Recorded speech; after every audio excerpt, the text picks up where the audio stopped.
So yun guys, tapos nang natalian to guys. Ayan na. So tapos na siyang natalian guys. No? Oh, ayan. Oh. So tapos na itong natalian. So ready na ito guys para sa buhos. Ready na to sa buhos guys. So dito sa kabila guys. Yun sa kabila. Ayan. May mga sahig na tayo. Nagtagpi-tagpi pa tayo ng sahig. No? Pinipilian pa natin yung mga plywood na binaklas natin na pwede bang mapakinabangan yan. Itatagpi-tagpi natin dyan sa sahig. Ayan. Tapos butas-butasan natin ulit yan guys para sa rebar natin. No? So nilagyan na muna natin ng sahig.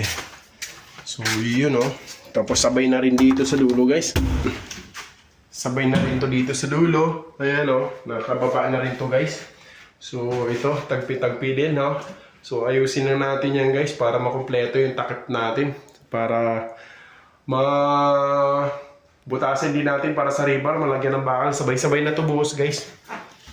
Para isang buhusan lang.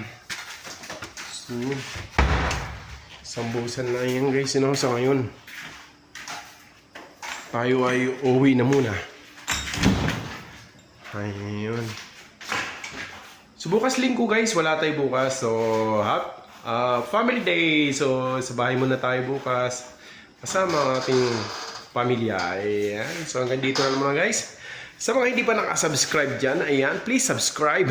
ACTV Moto Vlog. Ayan. Don't forget to like and comment guys para mas mapaganda pa natin ang ating mga video sa susunod na upload natin guys. Ayan. Don't forget to hit the notification bell. Ayan, para updated kayo lagi sa ating video. Ayan. Salamat po and God bless you po.